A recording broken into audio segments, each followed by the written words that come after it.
What's up? What's up? What's up? Welcome to episode 6 of Domiciled, a podcast that explores the subculture of truck drivers, bringing their stories to the masses. And I'm your host, Scott Cleary. We have another fantastic guest for you coming up in a bit, but first, over to Paul. What's up, my guy? How we doing? How we doing? All What's going smiles on, all the Scott? time. All smiles all the time. Yeah, you can smile through almost anything, right? You Uh, can. Don't do it. absolutely can. It kind of fixes it, right? You're could be having the worst day ever, and you just rip one Yeah, of those, six and less you're muscles to awesome. smile than frown, whatever. Yeah, yeah, no, for sure. What have you been up to, man? Me? Well, fingers crossed, should be having that wonderful company Montgomery that has been so nice to add a couple of drivers to us.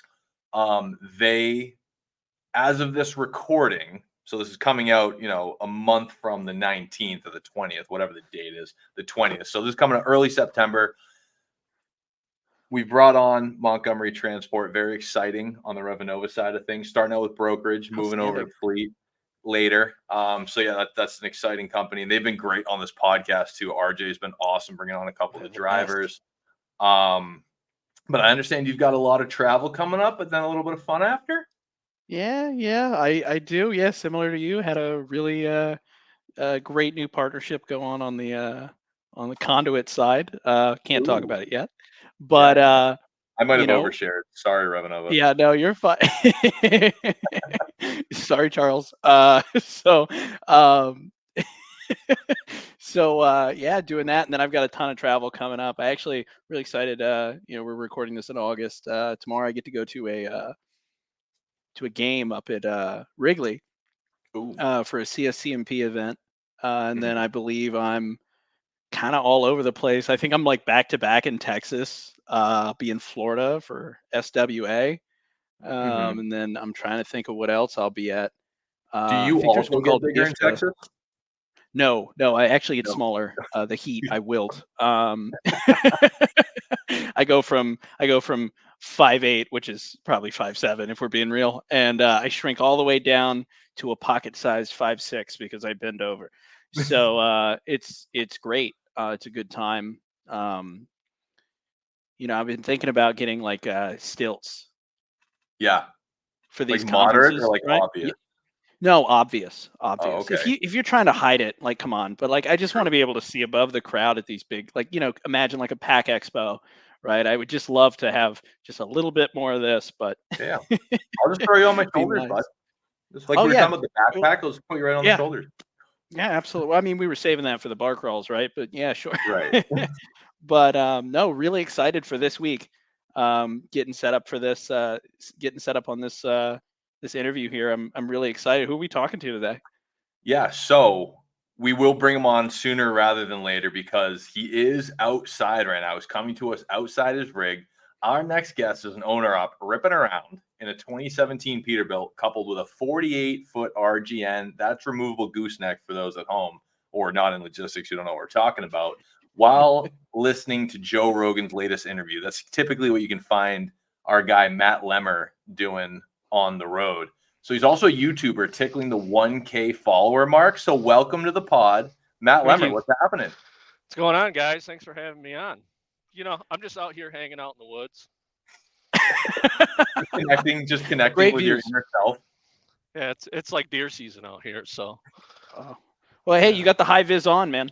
Yeah, you're safe. you think it's high vis. Yeah, it's green, and then I got Yeah. a 4-year-old, and he keeps telling me that it matches my truck, and it makes me feel weird. Yeah, But like he thinks you're a Power Ranger, like you like the shirt matches the vehicle. or Oh, see, in my mind, I think it's like I'm that's a hilarious. rookie driver, like in NASCAR, they put the yellow stripe around the bumper or whatever that is, Oh, so do you they can do tell. that? Yeah, so you can tell it's a rookie driver. Brutal. Why do they do that? Because you're Yeah. crazy, man. We should do that. We should do that out here. We should. Oh, like rookie Yeah, a drivers, nice rookie little a nice drivers. little sign. I'm not gonna lie. I just drove back from West Virginia and going through. There's a stretch of Indiana that's all windmills, and there were a couple of drivers that were going. So, you ready for this? Drive in that were just that were just really. I mean, kind of hugging that line. And I'm Yep. just sitting there going, okay, I'll just give a little bit when you give a little bit. How about that? I'll just keep doing this. Bob and weave. That's funny you mentioned that because I've honked the horn 3 times today at drivers because Really? I don't go fast. I ride low and slow, seat all the way to the floor, just 60, 65. And as they're coming by, they're coming over the zipper, and it's like you're pushing me off onto the shoulder because I don't want you to rip my mirror off. Yeah. Yeah. 3 times today. Yeah. Other You'd drivers. think with the heavy stuff you haul, man, that there'd be a little bit more respect. I always get a little pucker factor when I go by like some of the larger flatbed what makes loads what where I'm pucker just quality? like, Is it your oh, lip? oh no. I mean, not that your lip. probably does too because I'm trying to focus. I mean, you should see me behind the wheel of my Tacoma. I'm like up here, a little booster seat going. I was just going to ask you, is that with or without the booster? Yeah, no, it's without. Oh, Even shit. without them here. But no, with the booster, I got 2 encyclopedias on the pedals. You should see me drive stick. It's terrifying. Yeah. Yeah, because I don't read too good, so I don't have that many books. So I start to run out of books, and I start having to, tiptoe down to the clutch there. There you go.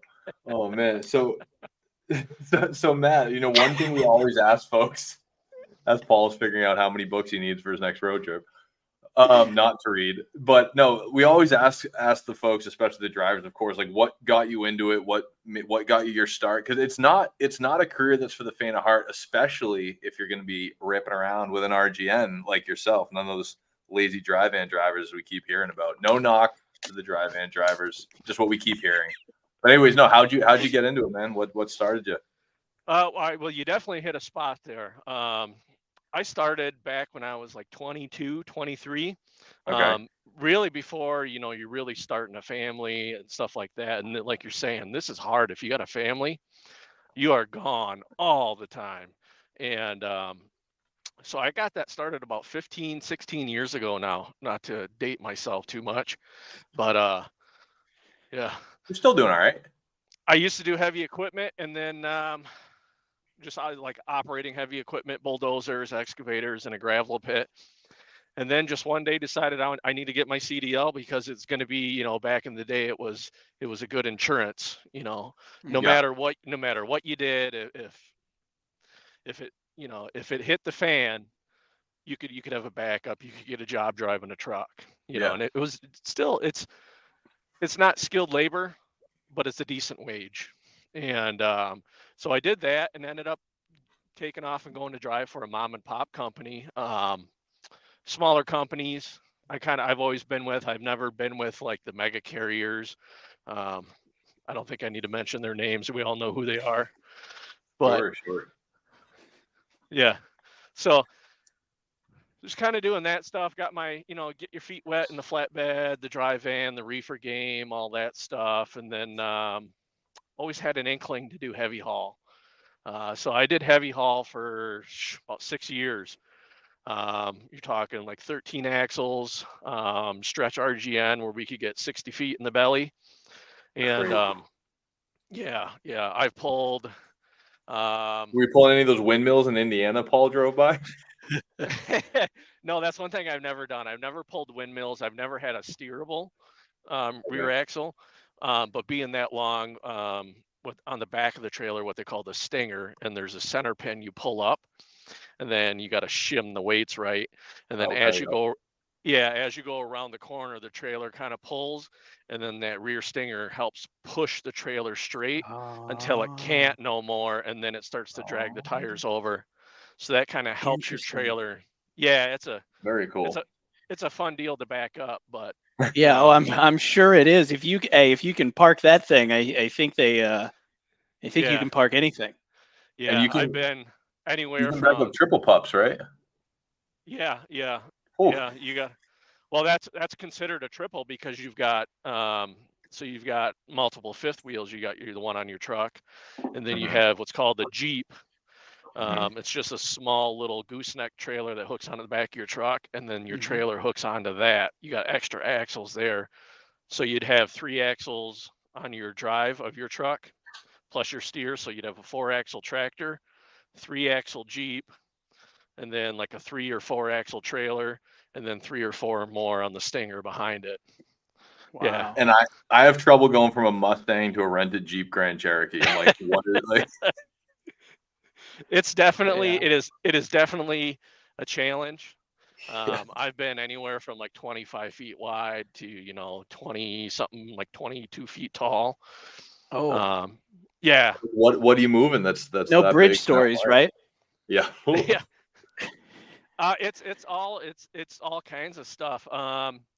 Moving propane tanks, those giant. So like coming out of New Orleans, we moved them. Okay. They were 300. No, they were 150 feet long propane tanks that the ships come in and offload into them. And then obviously trucks grab out of that. So when they want to move those tanks, they cut the tanks in half. We put them on a trailer and haul them across. I've also hauled. There's a section of beams for the world's largest boring machine.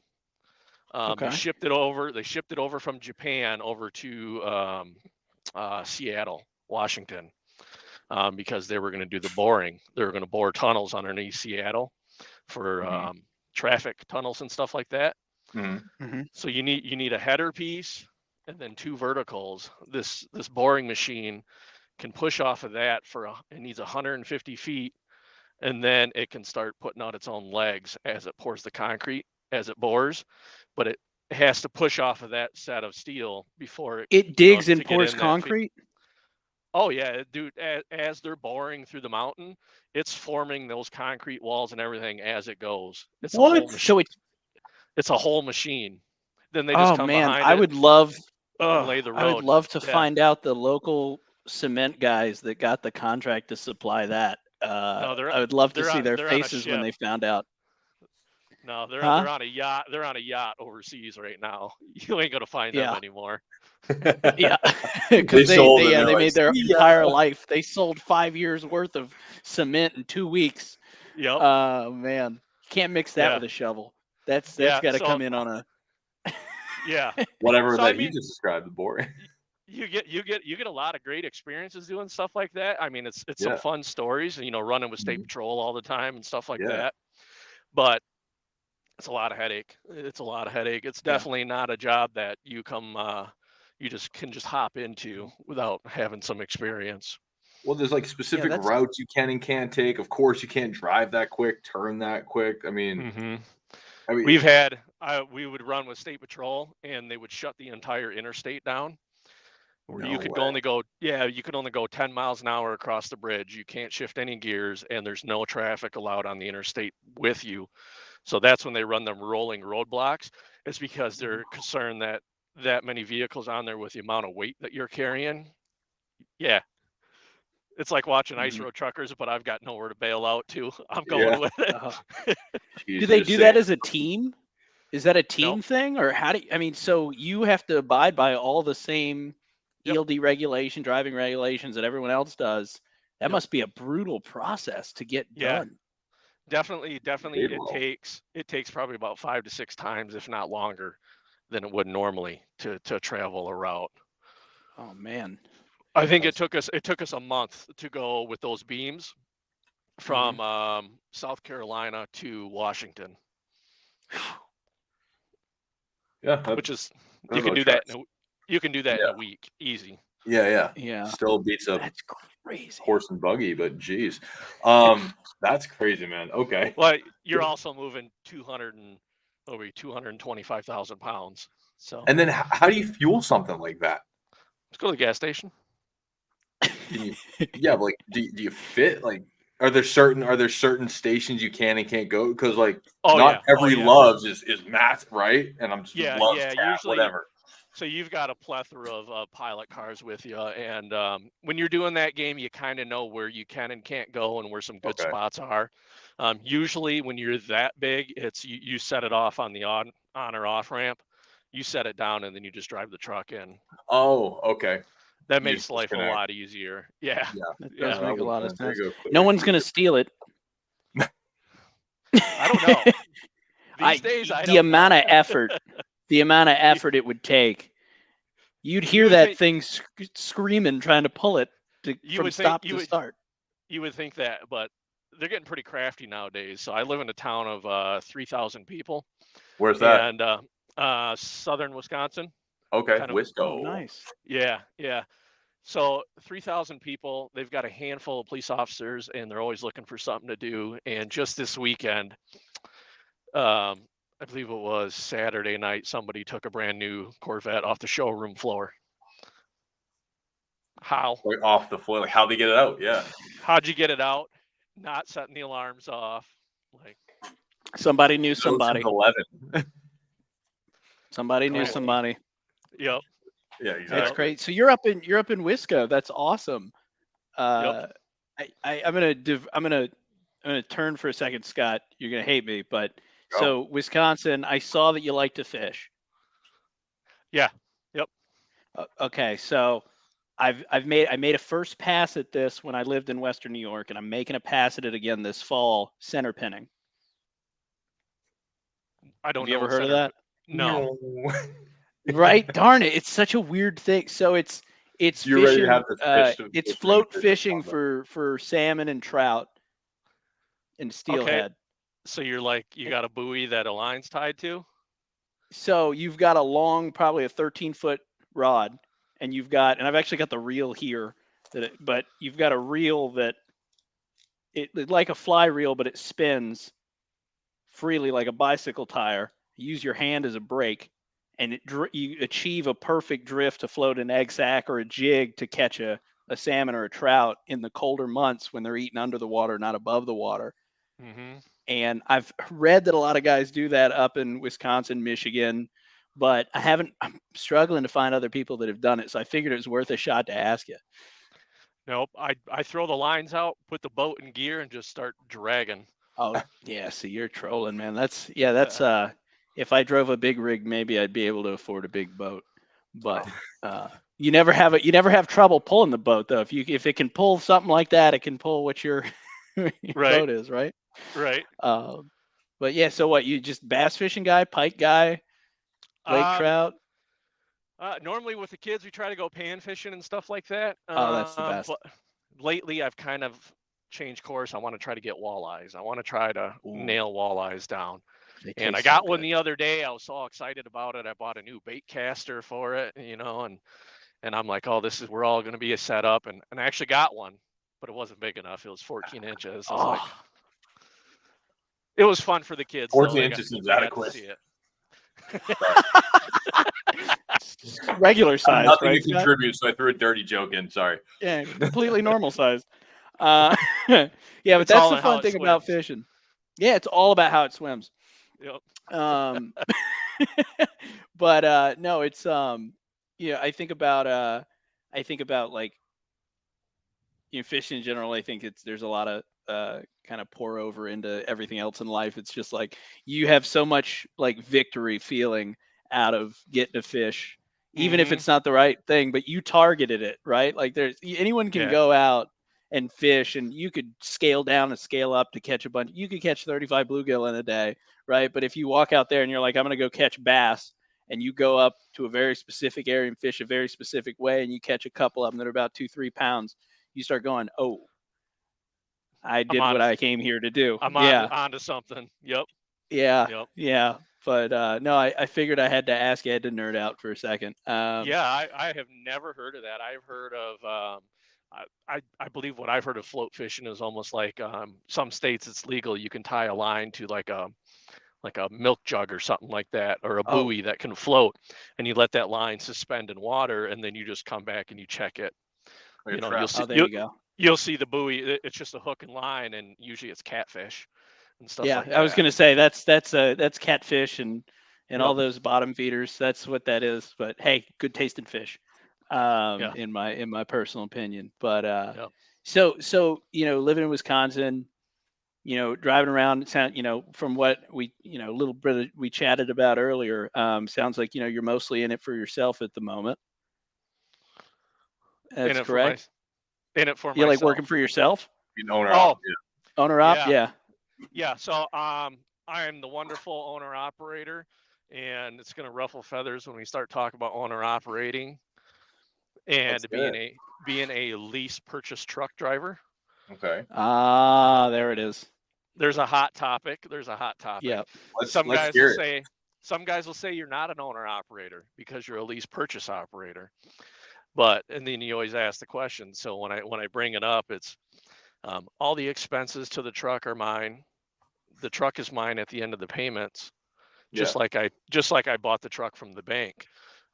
Any repairs are mine, being leased, and then you're just leased onto the company and they get a cut obviously because Mm-hmm. we just bought the truck, not the trailer, so they get a percentage for the trailer, and Yeah. then they get a percentage okay. for. They track all the paperwork. They handle all my IFTA payments and tracking for that stuff. I Do don't they think it's help you with bad. finding loads? They can, but See. 99% of all the loads that I haul are ones that I book myself. Oh, really? Okay. Okay. Yeah. And how do you go Okay. about that? Are you like that TV show and they're all like bidding on the crazy freight and it's like, is that you? Dude, I'm a load board warrior. I love it. Yeah, A load board local- warrior. I'm like a ninja. load board I whip the hood up, and we just get out that phone and start going. So Oh, what are you man. looking I don't know for? what's worse, that or trading stocks, right? Like a guy staring at their Robinhood account. Someone's like, "What are you trading over there? That Crypto?" guy It's like, that you "No, call. I just found an ODOW that's going to pay me a ton." That's right. Because then it's like it seems like you're just like checking social media, and people are like, "Why are you always on your phone?" Well, I'm looking for loads, Looking for loads, Yeah. maybe looking for money. Yeah. But no, so I mean, I guess the other question that I was kind of setting myself up for with owner operator is, what's your experience been with brokerages? It's a big question. Let's just say I carry a notepad in the truck of I will never haul for again. Black book. I think Get that's fair blacklisted. though. I think that's fair though. I Yep. think that's fair because I think that goes both ways, right? That's fair, but like I'm sure you Yep. have stories. I'm sure you've got someone as much. You probably got a bunch of names in a book, but you probably also got a couple people on speed dial that help you out. Yeah. So that is a huge thing in this game is a lot of people talk about building relationships, and that is one thing that I've tried to do. It's really hard in this market, I've noticed though, because it's so competitive lately. There's so many trucks competing that it's harder to build that relationship with that broker because the constant temptation of should I keep giving it to this guy who I know has been hauling it and has been doing good, or should I give it to this guy Cheaper. who says he's going to do it for $500 less Yeah. and roll the dice? Yeah. I don't like it's rolling really dice, hard. man. Yeah. I've got a few brokers. I can call them up and say, hey, do you got any of these loads? I haul a lot for John Deere. I haul a lot of their tractors and stuff. Okay. I can call him up and say, hey, what do you got coming up this week? And he'll get a hold of the customers and he'll get back with me and stuff like that. Yeah. So you try to build them. It's getting harder and harder though. I mean, to your credit, it's like yeah, that guy's gonna haul it for 500 cheaper, but I move mostly spot freight myself when I was a broker and I was on the customer side, not the carrier side. But we had a split model. But still, like if the customer's trying to squeeze you, and like nothing you haul is low cost, it's not commodity. Commodity. It's not commoditized, no like CPG, any of that stuff. So it's like if the customer, in my world, right? If I'm the customer rep and I know that you've been moving loads for me and my customer, and I'm making up a scenario, but if you were doing it well all the time and you cost whatever you cost $4,000 on this lane, right? And someone comes in and says 35, and the customer's pushing me to cut down because right now it's a shipper's world, right? That'll flip soon, but that's when you have to have a business conversation. Like, hey, I know you want this. There's people out there doing it for less, et cetera, whatever. But my guy Matt here, he's been moving it. He moves it consistently. He knows the route. He picks and drops on time. Is that worth your $500? Or do you want me to roll the dice? Like you put it on them, right? You want me to roll the dice for you? And I've never used this other person, but yeah, I got this lower rate. So that's too bad that you're experiencing that. Of course, that makes perfect sense for what's going on right now. But that's still on those folks to, again, have that conversation with their customer, especially in the flatbed world. I loved I didn't move much dry van. I moved mostly flats when I was moving truckloads, just because you get more money out of it, and it is more specialized, so people aren't beating you up on numbers as much. Typically, different market Yeah. doing it too. Yeah, I've also ran into like you build a relationship with a broker, and maybe maybe you're not in his area that he's working out of for like a week or two or a Sure. month, and I've had it to where you call them up and they're not in business anymore. It's like, Well, yeah, lately, yeah. yeah, the Yeah. broker versus broker competitive world, Yeah. now everybody's competing, and it's come to that. I've had a broker call me at like 9 o'clock at night. I don't know if he was, 3 sheets to the wind or what, but tell me, begging for mercy from me because some load was screwed up that I agreed to take. And he's, oh, I just signed up for food stamps tonight and all this stuff he's saying. And I'm like, Like, this isn't my problem, dude. Like, yeah, right. geez Louise, like, Right. God bless, but my So God. you get all types in this world. It's, you're dealing, everybody's different, and you're dealing with that on a multitude across the entire country. Yeah. So, I mean, you're going to have good ones, you're going to have bad ones. It's all on how good of a businessman are you. You're going to have to be able to wheel and deal, and you're going to have to be able to, roll with the punches. So, Yeah, it's funny you brought that up, Scott. To your point, I mean, you would hope that someone would call you first and say, "Hey, I've got some pressure to push this down. You know, how about we get ahead of this and let's say, I got to take $200 off this, but you stay on it with the volume, right? And then I can go back and say, look, I'm saving you $200 a load on this, and Yeah, that too. call it that kind of day, right? And then I think a lot of people, and I think this is someone in my family used to say this, but it's like you don't want to sacrifice the permanent on the altar of the immediate. That extra $200 in margin isn't going to really save you 6 months from now, right? Well, see, some of the bargaining chips that I get for like hauling military, I get a hold of the bill of lading and stuff, so I see the actual number that the broker's getting. Sometimes I want to, call Well, them that's up and say, they're idiots for hey, sending me that. well, the broker, or you just the play it broker straight blocks and make it it so out. no one can see it. Wait, The broker sorry. usually whites it. The broker Yeah. usually whites it out, Yeah. but I get it from the military guys. Oh, because it's government, so they just show you everything.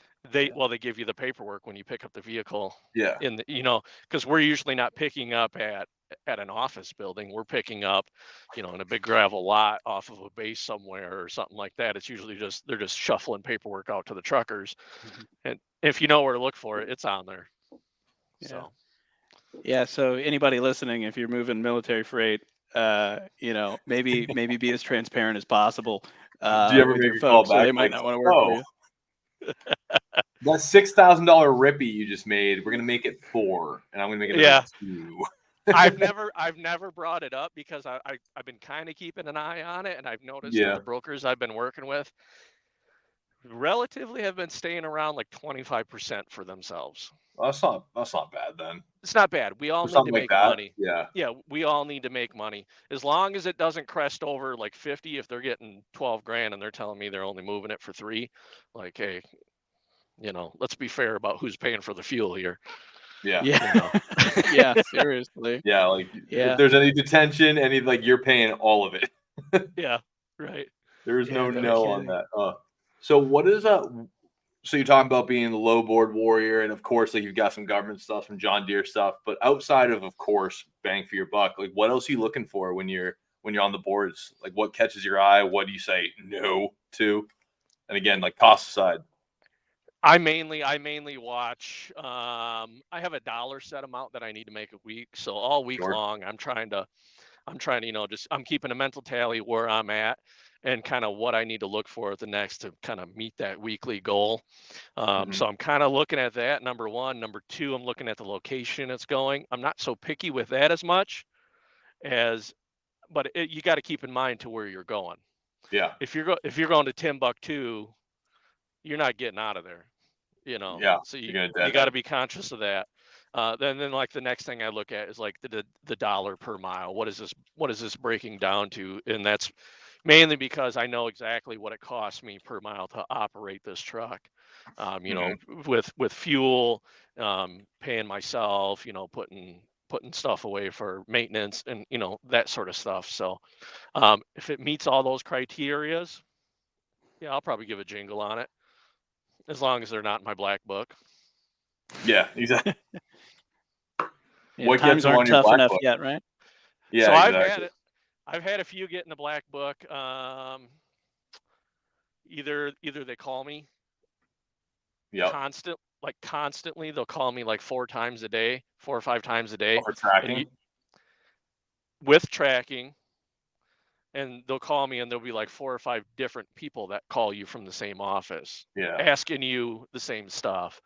So there's like internal communication area or problems there. It's never been an issue to where we've had to like track them down and like file it on their bond or anything like that. Yeah, nothing bad. I've never that. It's usually just their communication sucks.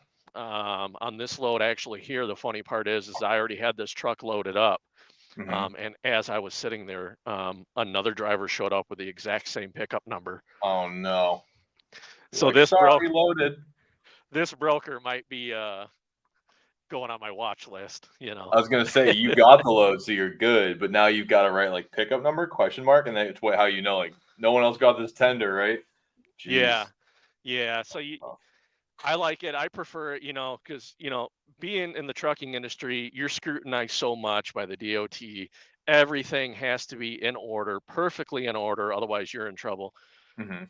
If the broker can't maintain that, I understand some things get messed up, but if they can't have a direct line of communication with people they work with in their office, Mhm. and they can't try to run their business as efficient as they can, um, it's hard for me to say, yeah, I want to keep working with that type of a Yeah. deal.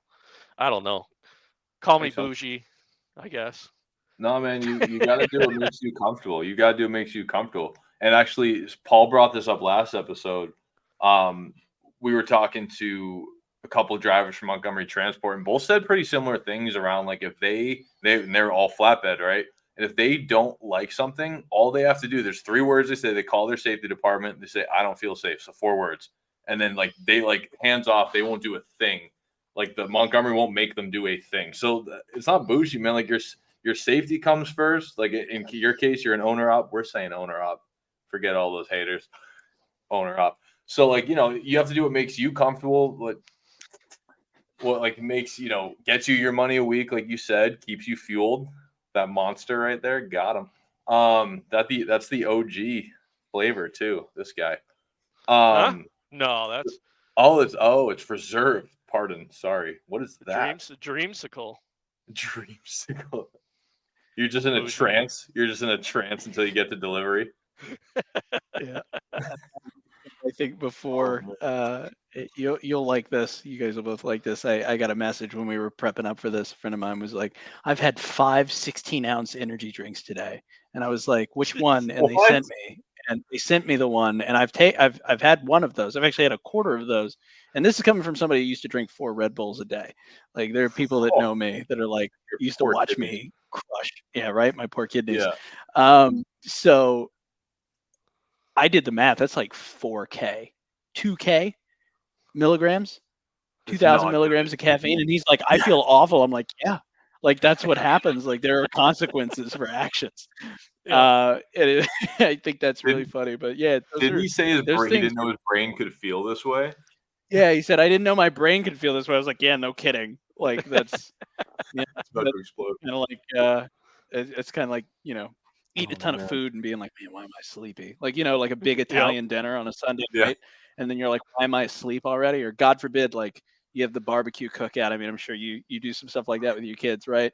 And you get like maybe you had a couple of genuine adult beverages, and next thing you know, you've had 4 or 5 brats, and you're like, why am I so sleepy? It's like that. You know Mm-hmm. why? You know Yep. why? It's the beer and the nitrates. That's what you did. You So did much that. energy in that Uh, artery. I've had that happen on the road. You stop real quick to grab a bite to eat, and you oh eat it yeah. real quick, for your 30-minute hmm break, and then you get 20 minutes down the road, and you're like, Oh, man, I need a nap. you Yep. know. Yeah. I'm the first thing that comes to mind. I'm thinking Cracker Barrel, chicken and dumplings. That's what just came to me. You went there, you woofed chicken and dumplings and like 6 of those little cornbread muffins they got, maybe a side of greens, and oh, you had 2, 3 sweet teas, but That caffeine's not kicking through that. You can't. You gotta. That's something you gotta sleep off. That's Right. It's a Oh, whole other God. world, man.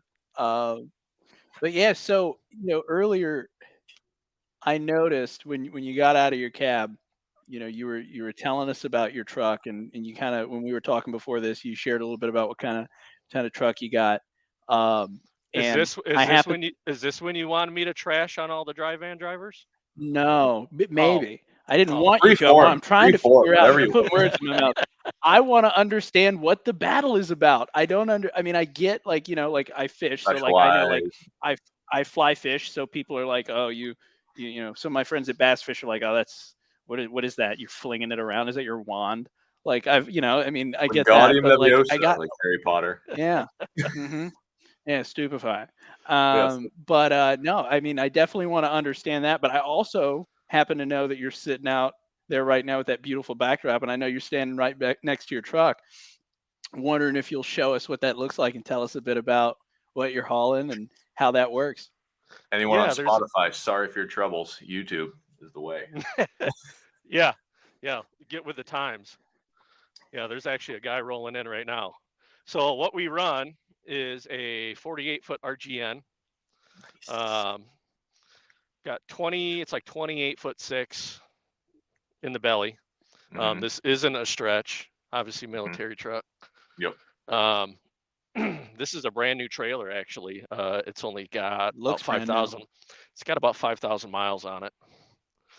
Very nice. Yep. And then we run a 2017 Peterbilt 389.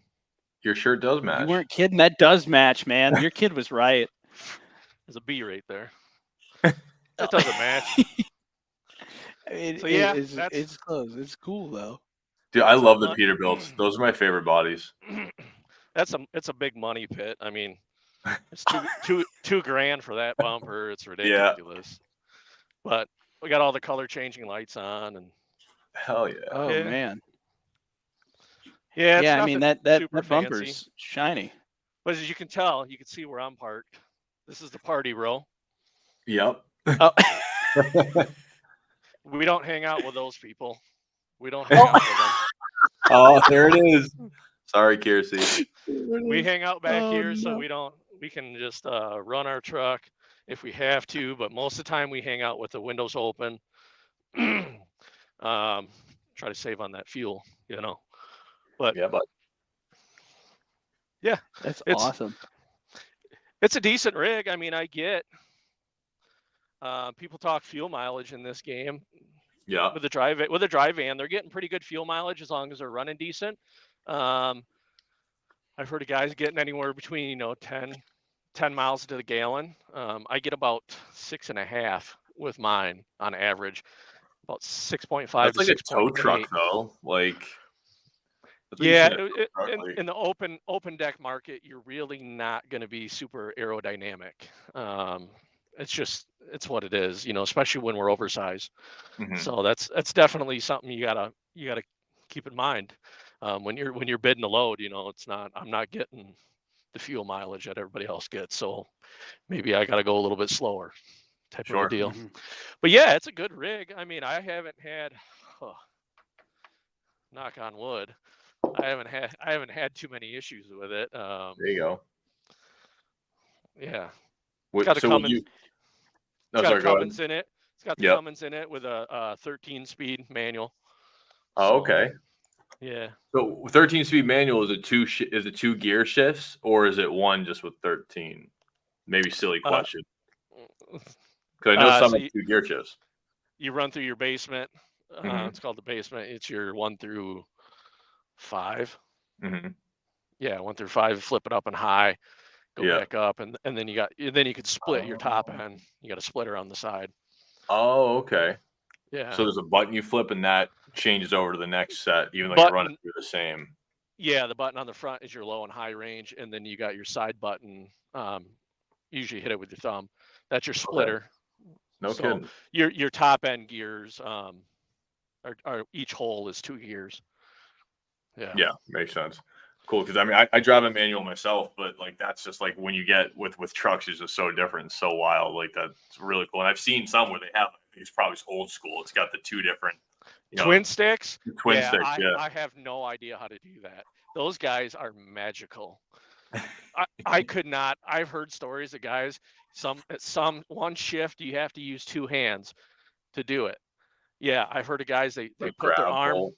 They put their arm through the steering wheel and hook the steering wheel with their elbow, and they grab the one stick. You can't even get on camera, but they grab the one stick like this and pull it back, and then they got to pull the other one over. Yeah, I don't know how they're doing it. I've never done one.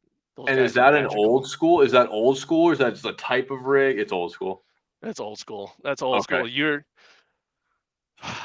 If you found a guy that's in his like 30s that knows how to drive that, he's been around a long time, and he's got some older friends that have seen some stuff. We'll leave it PG.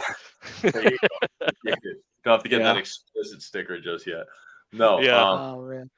I could not imagine driving that in like Chicago or New York. Like that would just be. No, I mean I don't even know. Imagine driving here in general. Yeah, because I thought it was I'm like in Chicago. Because I always thought it was like you have it in one spot and then you work through the gears with the second one, and then it's like, okay, now I have to go from the big one to like a bike basically, and then you go to the 2 and then you work. So I guess no, you're right. So if you have to go down or up on the first one, you do have to shift both at the same time. Yeah. So you couldn't clutch and just go boom, boom. I guess you need to.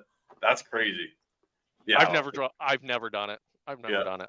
I've never attempted. It'd be fun to kind of learn it, but I'm pretty sure I'd drop that transmission. She's like, see it.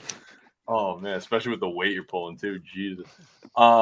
So any reason that you still drive the manual, whereas there's automatic cabs out there now? Is it like a preference? Same reason I'm pushing a hood. Kind of an old school guy. I love it. I'm old school enough to push a hood, but I'm not old school enough to drive a twin stick. So I like it. Fair enough. Yeah. Well, it's like I drive a manual, but it's like full of computers, but it's not an automatic, right? Yeah. I just like having the control. I don't know. It's no 100%. I've done it. I've drove an automatic. I used to be a logistics and equipment manager for a construction company. Okay. And we would make prefab walls in our shop, and I would actually deliver them out to the job sites. And we had an automatic truck, and that was just the weirdest thing for me. I mean, it was nice at some times, but it wasn't something that I sat down and was like, oh, I love this. Yeah, I hear you. Like when I've had mine about like 5-6 years. Yeah, 6 years now. And like when I stop, if I'm in any other, like if I'm in automatic and I have to stop quickly, like I never try to.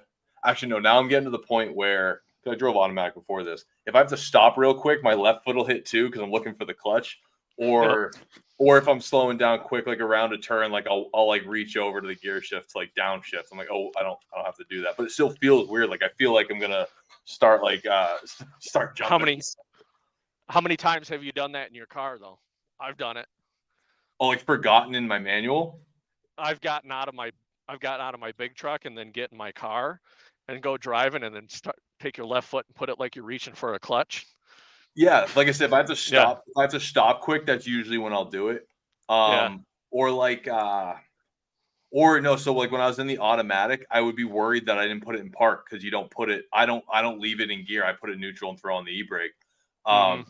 And so I'm like, I almost freaked out getting out of the car. I'm like, oh, I thought I was going to roll away, but I did put it in park. Because again, my whole life except the last 6 years. But it's like I'm with you. Like it's the control. Like it's like I know how fast I'm going in my car at all times. Like I could guess and tell you just based off the gear I'm in. In the automatic and the noise. Yeah, the noise, my gear, and like I've just got no clue. You basically have anti-theft in that vehicle already. Yep. Majority of people could not drive that car nowadays, so nobody can steal it. Nope. Yeah, you have to get in it, and then you have to be like, crap. Yep. Oh man, I love it. Well, Paul, I don't know if do you have more freight stuff? I was gonna pivot over. Do you have more freight stuff? I got questions in general. Yeah, I was actually hoping I was getting a Discord message from a friend of mine and I was like, he's like, are you asking a truck or something right now? I go, yes, I am talking to a truck driver right now. And he's like, he wrote a lot of things I can't ask you. No, he's messaging me right now. He's in the group. He's like, Oh, actually, this is a great question. Okay, so this guy's name's Spencer. He's a really good friend of mine. He It's asked two Spencer. really good Welcome ones. to the pod, Spencer. One question is, do they have bunk beds in their truck? And could they get a bunk bed in their truck if they tried hard enough? I don't know what that means, but I guess he's asking if you could fit a bunk bed in your truck. I think More room for he's looking for activities. room exactly where I was going with that. Yep, you read my mind. Mhm. Yep. Yep. Yeah. And then there was a lot in between it. And then the last one is, if someone shot a semi truck, is it too big that it probably wouldn't affect it? And Depends. I mean, Depends on where you shoot it. And the yeah, bullet I think caliber. so. Yeah. So the one thing about semi trucks is they are not built to withstand crashes like a car is. Really? Yeah, it's real thin. Like my entire truck, a cab, and everything is just aluminum. Oh, learn It's something not new today. steel. Yeah, it's just aluminum. So if you actually, crash into something, it's gonna crumple up pretty good. Is that because they're Um, trying to reduce the weight so that so they can get? I mean, because if that thing's get all more. steel, you'd need like a V12. You know? It's already Yeah, a well, I think. yeah, it's already a big 15-liter. It's Oh, there a you go. Cummins is 6-cylinder. I mean, okay. I got Oh, geez. 500 horse and like 1850 for torque. You got plenty of power, but the problem is the steel. You're running into payload. The lighter your truck can get, the more payload you got, and the more payload you got, Mm, the more money you can make. Also, being interesting. aluminum, you don't have the rust problem. Oh, You'll yeah. you'll never see aluminum, a truck like that rusting out. The more problem you have is aluminum. If you get rock chips in the paint, aluminum corrodes. So you get kind of that corrody looking. But Interesting.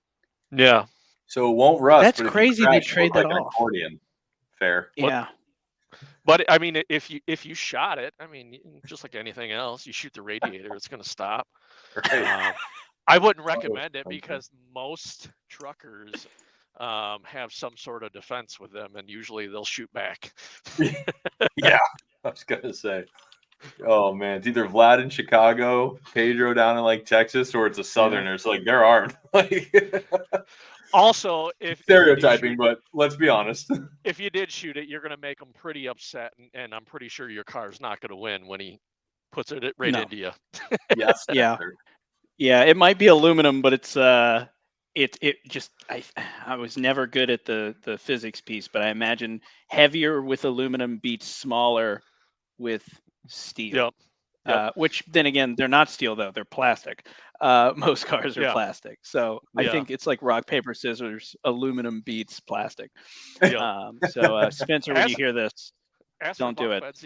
Yeah, you can have bunk beds in there. They got double bunks, one above the other. Yeah. Some of the old cab overs, you know what those are, right? The big flat face Yeah. from like the Those 80s. are creepy, man. It's like you get right on top. Some of those that have a real big air dam up on top of them, you had a Mhm. shelf. You have a shelf above your head, and there was actually a third bunk. There was a bunk No right there kidding. where someone Party. could be laying. Yeah, they could be laying right above you, snoring away while you're driving. Yeah. Don't crash. That's crazy. Yeah, I know, right? Because Yeah. you're right there. Like Yeah. like the buses that have that always freak me out, like in sports trips and stuff. I'm like, oh, you always think they're gonna hit something, but no. Yeah. Oh man, Yeah. this stuff's wild. Yeah. Um, That's crazy. Scott, you got something? no, you go, bud. Oh, I was gonna say, typically we always ask some crazy stories or something along those lines, and Oh yeah, gotta I have can 'em. imagine hauling something heavy. That's, it adds a little bit of extremeness to. Mm-hmm. Mm-hmm. Uh, it makes it an All of it. extreme sport, but you know, do you have any in the last couple of years, like real moments that have stood out from you, either on the road, at a truck stop, at a shipper, I uh, would anything where you've say just been like, oh boy. I have one experience that have stuck with me, and this is from when I started driving. Oh, Um, we love those. so it's hung out with me for 10, 15 years now. Uh-huh. And it's probably something most people should be aware of. It kind of ties everything in here. So this is when I started. I was pulling a reefer unit down in Kansas City. Reefer units usually have middle of the night deliveries, like you're talking 2 a.m., 3 a.m. This isn't weed, people. This is refrigerated trucks. Go ahead. Could be. But this day and age. Hey, to be fair, there's probably reefer trucks. Like I'm sure there's a product in that market that has to be refrigerated. I'm sure there is. I guarantee it. You got to keep all you're doing is controlling humidity at that point. From what I'm told, it can't be in a dry place. It has to be somewhat humid. That's what I understand. You can control the humidity, but you don't want it to get too sticky. You won't get it out of the trailer. Right. So that's why you have the temp control. Can't have things drying out too much from what I've read on the internet. Yep. But I was down in Kansas City, like downtown Kansas City, at like 2 a.m, and I come up to a stoplight, and two guys were going to cross the street. I don't know what they were doing, but one went in front of my truck, and then the other one circled and went behind the truck. The other guy hopped up on my driver's step because I had my windows like half down because it's 2 a.m. It was gorgeous out, just cruising through, downtown with the windows down, letting the turbos scream. That guy hops up on my driver's steps and he says, "Hey man, let me use your phone." And my phone's sitting on the passenger seat, and I got my window down. And the other guy went to the back of the trailer. I don't know. Usually we have them locked, but I think he was trying to figure out how to get in it. And I would not turn my head because I figured as soon as you turn your head and you look back, he's going to have something in your face. Yeah. And so I wouldn't do it. And I just told the guy I was smart enough not to do it and told him to get off the truck. And I just put it in gear and took off. And I just let him tuck and roll, Yeah. So you knew the guy went behind, and obviously you just smelled like this smells. Two guys. Yeah. So like they were going across the crosswalk. Right. Two guys were coming, and then by the time they got to the other side of the hood, only one guy was there, and the other guy you could. Oh, so you just lost him, and like you knew he went, but like he just wasn't there anymore. Mm-hmm. Oh yeah. Okay, that's crazy. He went to the back of the trailer. Mm-hmm. Yeah. So that has stuck with me this entire time. It's you got to be pretty conscious of your surrounding areas, and usually people, what do they say? Nothing good happens after midnight. So truth. No, every time I stay up that late, I eat like 2 things of ice cream. Nothing good happens, man. I'm like 2 pints of Ben and Jerry's deep, not even watching anything. I'm just over the sink like some sort of creature, like a rat, just staring at the wall, Oh, kind of moving. Yeah, no, I'm half asleep. I'm just like, oh, I was hungry. Ooh, this is good. Oh, so this reminds me. Like 2 years ago. Nothing related to logistics whatsoever, so bear with me. But this tracks based on what like Paul was just doing. I just got out of a relationship. I was happy to be out of it. We just weren't a good fit, right? We were in it for a long time. Point is, I was at my buddy's house, and I'm like, even though like you're happy it's over, like you're still totally out of it. Like you just can't believe that this thing's over. Like this party life is just closed. You're like in the unknown. And I'm in this house. We're hanging out, doing totally fully legal things. And he's like, "Hey, man," I'm like, "Dude, I'm hungry, right? Like, I need to eat something." He's like, "Oh, I got some carrot cake in the fridge if you want." I was like, "All right, sounds good. Love carrot cake, right? Who doesn't?" So I grab it out. It's like Publix carrot cake. And I'm standing over the sink, like Paul, and I'm just eating it with my hands. Like, he has utensils. He's a neat freak. Has utensils. Just eating it, and I just start laughing like this is my life right now. Like we're just I'm single after 6 years, and I'm just hand eating carrot cake like a rat over a sink. You reverted right back to caveman mode. I don't even know what it was. Like I wasn't sad. I wasn't like I was just like this is ridiculous. Like what am I doing? Yeah. Oh my god. Yeah. Freedom's wonderful, isn't it? I don't know, like that. I've forgotten about that memory. It's like, yeah. No, you just hit on something. Freedom's fun until it isn't. It's I had a joke. I remember I remember a time I closed a pretty decent sized deal, and it was a Friday night, and I was like, you know what I'm gonna do?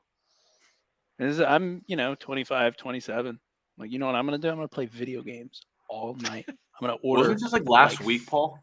$30 worth of McDonald's. No one can stop me. No Sounds one like- can stop me. I'm I've got a real boy. 401k. I'm gonna do something that childhood Paul would have been like, I want to do that. And I was like, no one can stop me. And I kept saying that to myself while I was eating the McNuggets too. I was like, no one can stop me. And I don't, to be honest, I don't think I could have. But it's fun until you start to look, you wake up the next morning, you're like, time to go to the gym, and you kind of glance down by the trash can. You're like, that was a big thing of McNuggets. How many did I get? You look, it's like, I ate 40 chicken McNuggets. You're like, kind of like, what did I do? I'm not that big, man. Like, I'm just, I'm like, where did I put it? Where did it go? Where is it? I'm trying to figure out if the cat ate some of the McNuggets, man. I'm freaking out. That's the definition of man. regret right there. Yep. Yeah, I felt that on the Stairmaster the next morning. I was like, I was just telling myself, I was like, this I don't feel too good. And then in the back of my head, you have that voice that's like, this is what you get. You deserve this. Yep. This is Yep. you let the balloon slip and float a little too high last night. Yeah, no. And Scott, to answer your question, that was about 2 weeks ago. You're talking about age last week. You're like 20. It was literally, it was 100%. Yeah, it's oh man. It was just the other week. Yeah, one of those moments recently. Yeah, Matt. You have any good moments on the road where you're driving and you're like, you know what would really be good? 12-inch corn chili dog, like full, just like the worst food that you could find. You're just like, that's what I'm gonna do. Oh, I still do it to this day. I have my man. I'm a grown man moment. Every Friday that I have a good week, I treat myself to some ice cream. Good for you. There it is. There it is. It's like a gallon of Bluebell. Yeah.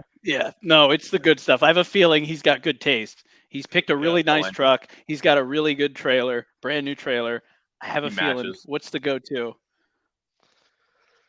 It's truck stop ice cream. It ain't that great.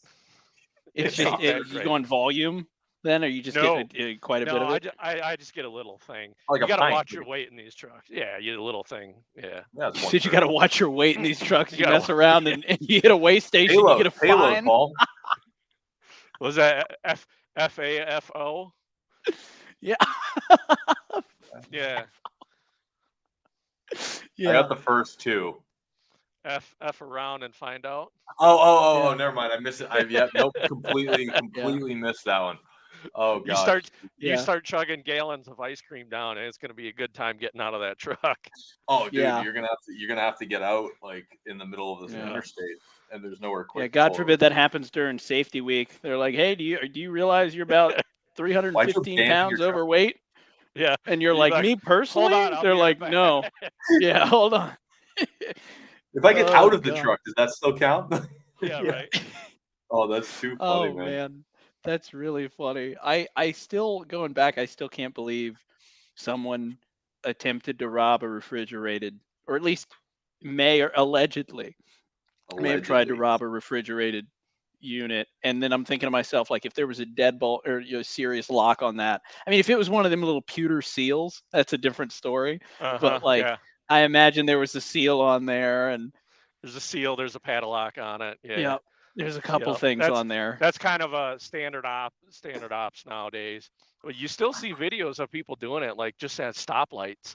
People get out of the car and run up behind a semi, and they'll open up the back door and be chucking stuff out, and then just cut the seal and see you later.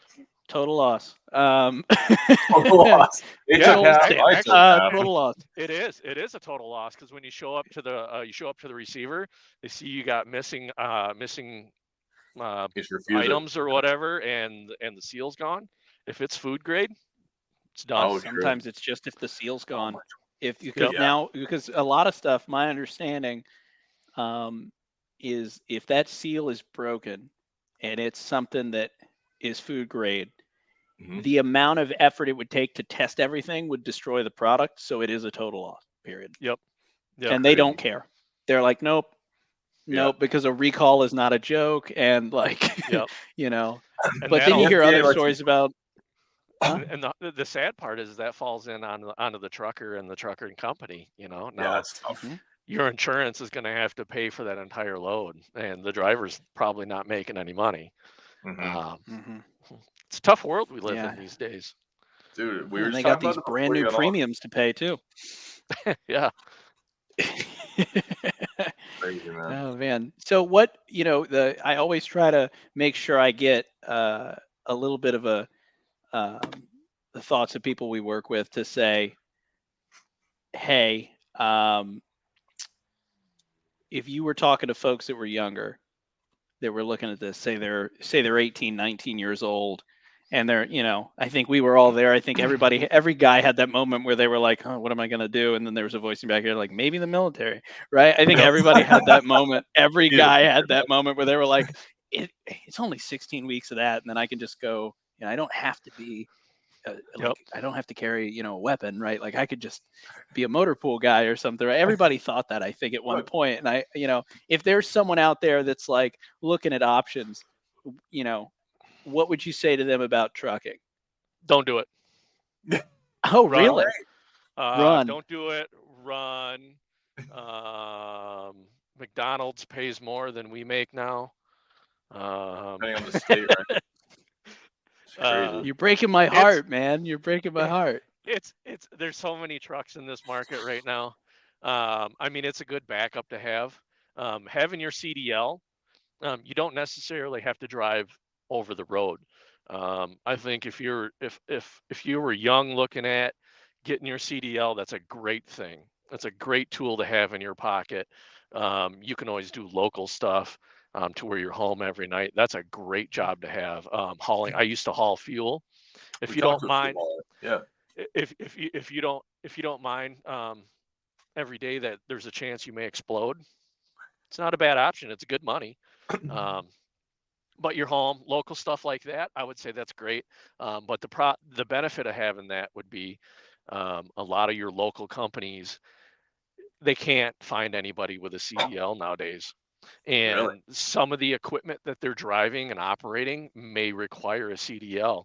And so if you had one of those, you may not be an over-the-road truck driver, but that's definitely an interview thing to where you could use it as a bargaining chip and say, hey, I'm worth X amount of dollars more per hour because I can utilize that equipment for you, and stuff like that. I think that's probably the best way to go with it. Going over the road right now, these days, it's not worth it. Interesting. It's I just think because of the oversaturation that's since COVID. Yeah. So Mhm. it'll even back out, but right now it's just a little ugly. Yeah. What was But COVID like for you, though? I was actually in that equipment job, management Oh, no job. kidding. Yeah. I actually, we were working. I had everything set up on the computers, so I was able to work from home. So I hooked the fifth wheel camper up to the truck, and we pulled it down to Pigeon Forge, Tennessee. And just every day it was 80 degrees while it was freezing at home, and me and my buddy were sitting on the picnic table with our laptops out, drinking beer. Sounds good. Yeah. It's a good time. I played video games for 4 No one straight can months. stop you. No Nope. one can. Oh Nope. my god. They tried. My boss, the VP, he threw a fit when he found out I was across the country. But about Still a day working, later, boss. Yeah, about a still day working. later, he goes, well, you're answering the phone calls, you're doing everything you need to do. I guess I can't gripe about it. I'm like, Right? Yeah, it's like, what's the difference if I'm at home 5 miles away or if I'm across the country? yeah, remote baby. There you Yep. go. Yep. Oh, cool, man. Well, go ahead. I loved working remote. I Oh loved yeah, it. we both do. It's definitely we enjoy it. We'll Gotta say have that. discipline, though. You Yes. gotta wake up. You gotta have a routine. Yep. You see people that Totally I watch know TV some all folks that don't wear like pants that you should wear in public, like guys walking around, their house, working their big sales job, and they're wearing shorts, flip-flops, and then they got Yep. a shirt on, but shorts, flip-flops, maybe some Cookie Monster pajamas, Cookie Monster like the ones slippers. you see at Walmart. Yeah, well there you go, slippers too. But yeah, I know some people like that. Scott, do you know anybody like that? No, nope, no. Everyone Really? I know Never. very professional, always wearing pants. No, I just wear like house shorts and I throw like internal calls on my House shorts. t-shirt And then I'm just giving myself away. I have like a rotation of like 3 polos I throw on like right before I get on calls. It's like I just Guy think like hates clothes. It's very jarring. yeah, no. And I'm just like, this company has like, if I have multiple calls in a week, like I'll make sure I don't wear the same one. Like I'll grab another one. I think most of us do it, but yeah, I have like 3 old like golf t-shirts. Golf polos for the most part, because it's like, I don't know, less laundry. My hamper's full of like gym clothes. I don't like laundry, so. Oh, but no, I always have bottoms on. Definitely wearing at least shorts. Sure you do. All right, so yeah, man, you're in your truck. You could be wearing boxers if you want, right? As long as you're not. You're No, not. he's standing out of the truck stop. Yeah, you're not lying though. I've heard of guys just Yeah, man risking it weird- all. Yeah. That's an awkward Yeah. ticket to get, huh? It's Do an you know how awkward- fast yeah. you were? Oh. Yeah, it's an Oh. awkward red light ticket. Yeah, they're getting you. Mhm. Oh god. Oh no, not the cameras. I didn't even Yeah. think of that. Oh Front no. facing. Guys, is not where you. No, those Nobody red light told them. cameras. Just There's cameras. That's the problem. There's cameras everywhere. You ain't getting away Oh. with nothing. Nothing, man. Nothing. oh man. Oh well, shoot, man. Well, real quick, we're gonna wrap. I know you probably want to rest a bit, and we don't. If anybody's listening right now, still they're probably pounding their steering wheel, saying "Shut up, Scott." But no, we want to throw it back to you to wrap it up, man. I know that you're a YouTuber. You've got a channel. Shout out what you like. Where can people find you? What's your channel about? We want to promote you as much as we can here. Yeah, so I got a YouTube channel. It's called Cents Per Mile. There is a second podcast channel out there called Cents Per Mile. They stole my name. There's nothing I could do about it. Cease and desist. Yeah, right.